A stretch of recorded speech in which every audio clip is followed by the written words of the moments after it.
my presentation is basically on the future of obstructive sleep apnea treatment. And so I'm doing this for my honors mentorship class at school, which is basically where I go out and find an internship in my field that I want to go into.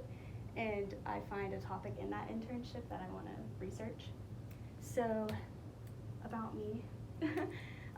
I'm a senior at Versailles Central, and I'm in the STEM Academy, and I'm in the biotech pathway.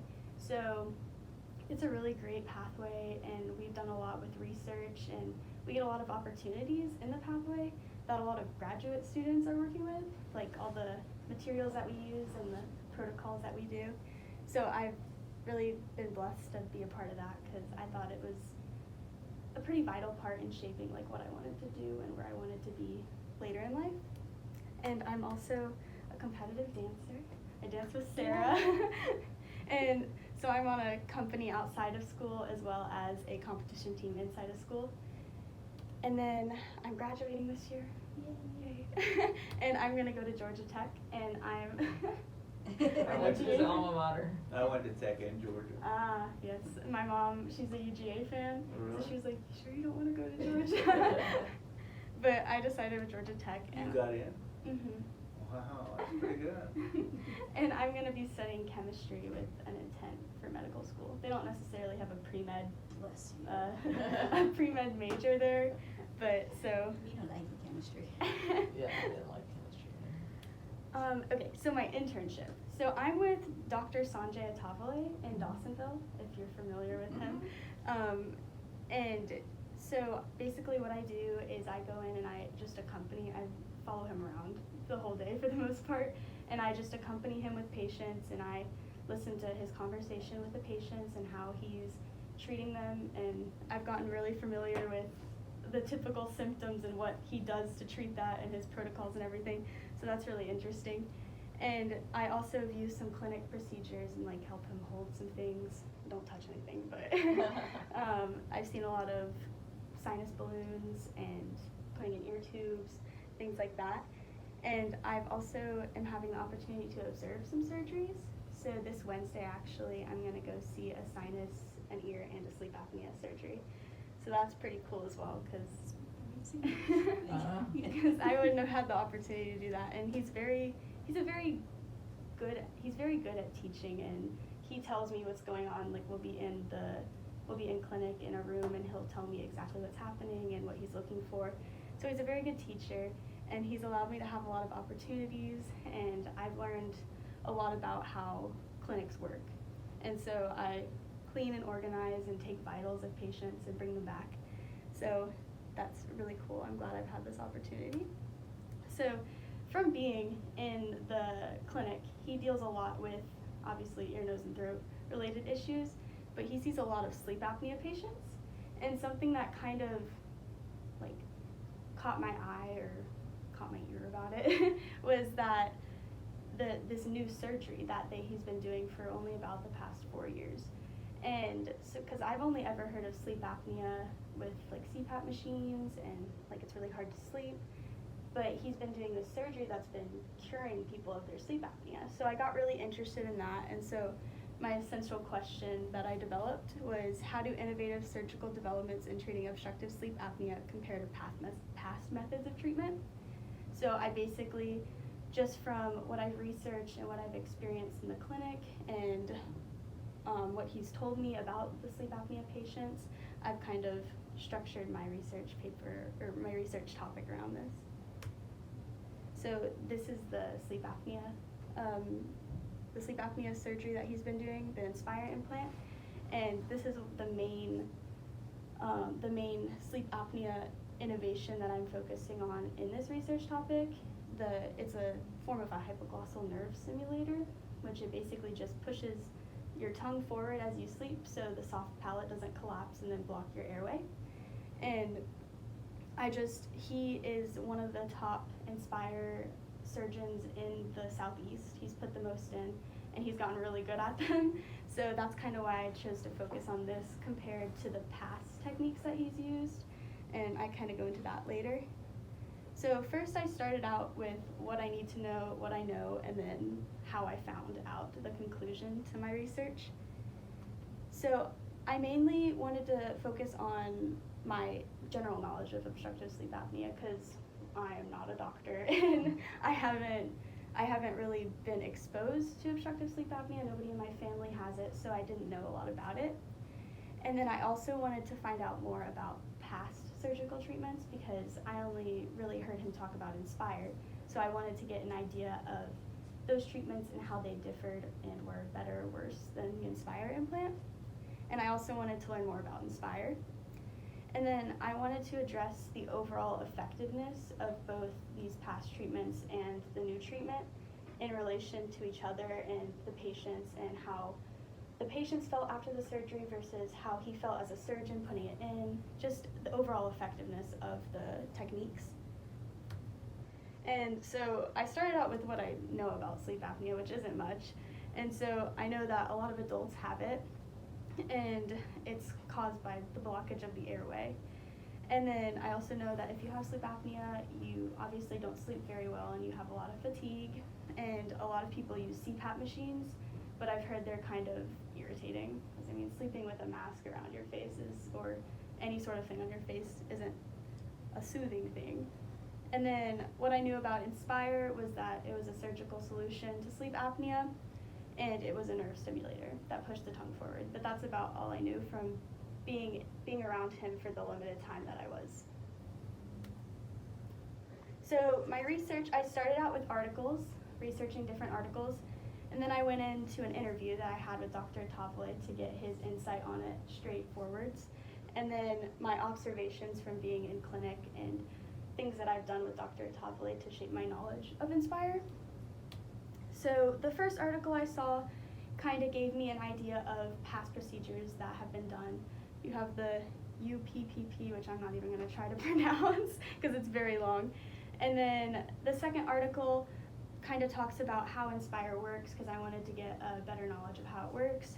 And then the last one was from real patients and how they have felt about having the Inspire implant and how it's helped them tremendously in their day-to-day lives. They don't even have sleep apnea, some of them, anymore.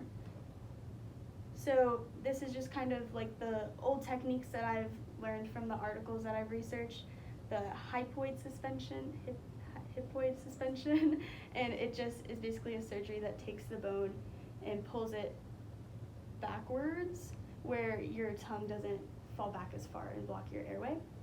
And then a tonsillectomy can cure some sleep apnea depending on if you have tonsils and how big they are. And then your turbinate reduction, it allows the air to get through your nose easier. And then the UPPP, which is basically the removing of your uvula.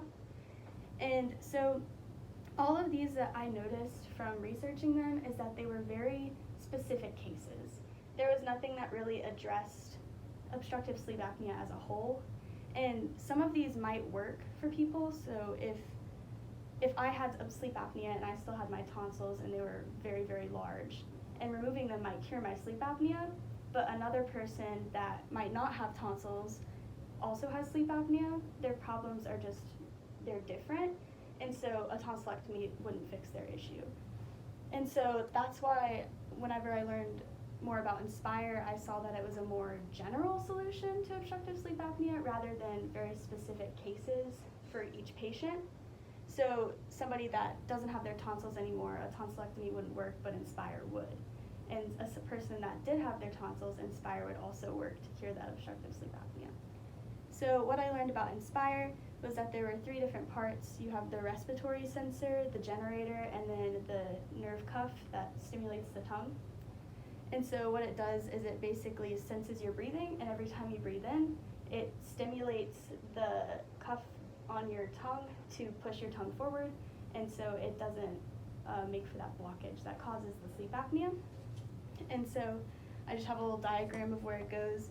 It's 3 simple incisions in your 2 in your chest, 1 in your chest, 1 right above your lungs, and then another on your tongue.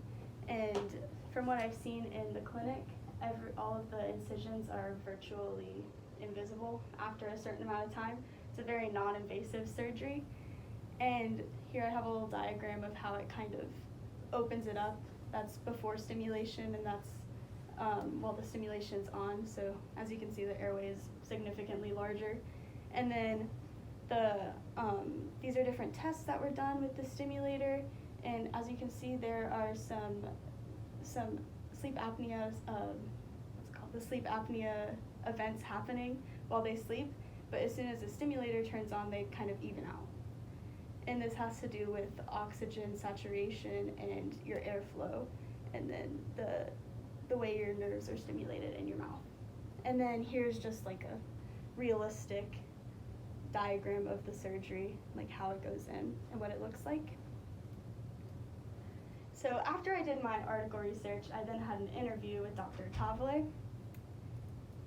And so these are just some of the questions that I asked him, but I basically wanted to know, from his viewpoint as a surgeon and addressing these patients every single day, how effective is it in real life? Because I could read articles all day about how it worked in rats and it was so effective, but I wanted to know from his point of view.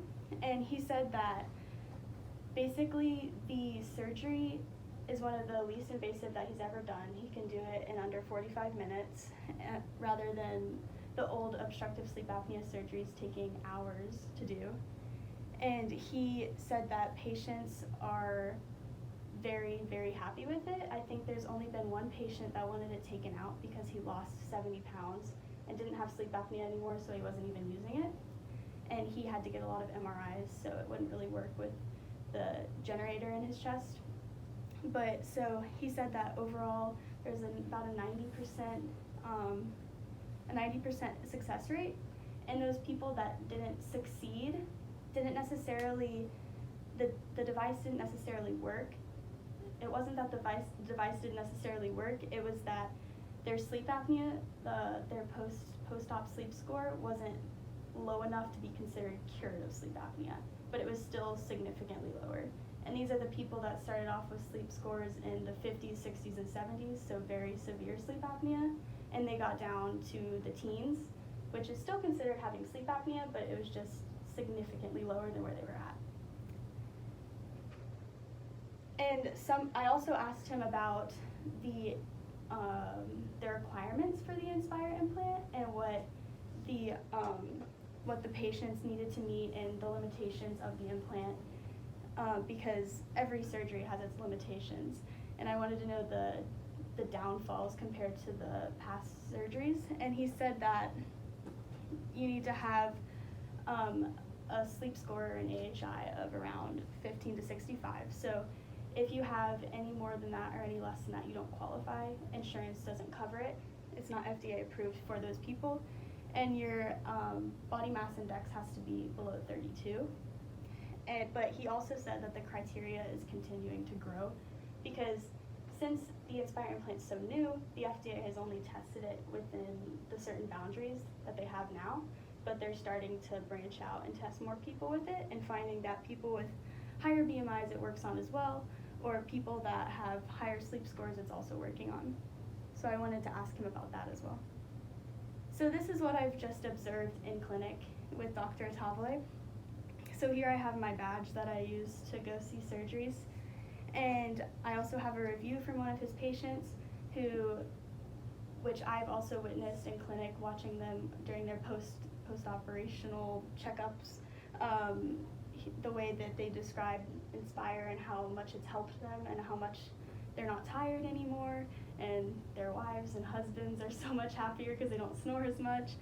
And so I've witnessed that in the operating room, and I've also witnessed Dr. Tavale not recommending some of the older sleep apnea treatments because they are not necessarily considered to be as successful as Inspire, and they have a higher failure rate where the people might not be as happy as they would be with Inspire. So he always recommends Inspire in these situations, and his outcomes and the way that the patients have reacted seem to support that. And so Dr. Tavale is giving me the opportunity to work on a medical journal with him, where he changed some things between the first half of his Inspire patients to where he is now in his surgery procedures.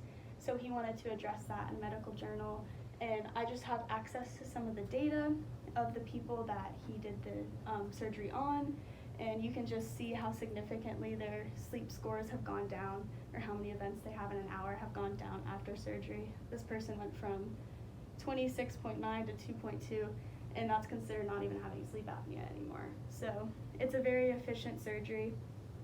And yes, so that's what I've observed. And on Wednesday, whenever I go see the Inspire implant being put in, I expect to see a lot of efficiency. I mean, he says he can get it done in under 45 minutes, while other people take an hour and a half to get it done or more. And so I'm really excited to see that and see how it actually works in the operating room. So basically, what I've discovered from all my research with this, the Inspire implant and then the past obstructive sleep apnea surgeries, was that obstructive sleep apnea comes from the collapsing of the soft palate. And that could happen in many different ways. It's not necessarily the tongue pushing back, but the uvula, the tonsils, anything in like the soft palate of your mouth. And there's also central sleep apnea, which is more neurological. It's like the failure of the brain to signal you to breathe while you're sleeping. And so I also explored the different types of surgical treatments, such as the uvula removal, the tonsillectomy, and the hypoid suspension, and then the turbinate reduction. And they all seem to be they're effective in certain lights. Some people, their only issue is the tonsillectomy, but other people don't have any issues with any of those situations, and none of them help them significantly, but the Inspire does. And so what I found out more about Inspire was that it was a hypoglossal nerve simulator that attaches to your tongue, and it has a generator and a respiratory sensor, and it moves the tongue forward as you sleep. It goes along with your breathing. And then I also learned further about the requirements of Inspire and its limitations in patients. So what I've concluded about my research comparing the past and present innovations in sleep apnea surgery was that the older forms of OSA treatment can be uncomfortable, the recovery time takes a lot longer, the patients don't necessarily see the outcomes they want, and they can be more complicated for the surgeons themselves that take longer and are less efficient. But from Inspire, I can see that the surgery is a lot more comfortable, it's not as invasive, it has a higher success rate in the patients that have had it done, and it basically has cured patients of sleep apnea. And so the Inspire is a more cost-effective solution for the patients and the surgeons in total. Thank you for your time. Yay! Great job, Marybeth. Thank you. 32, that's pretty low. BMI. I think they're Most That's people that really have low. sleep apnea are overweight. Mhm. A lot of them are, I think he's done a few patients that are above that BMI. They've got it approved through insurance somehow, but it still works just as well. And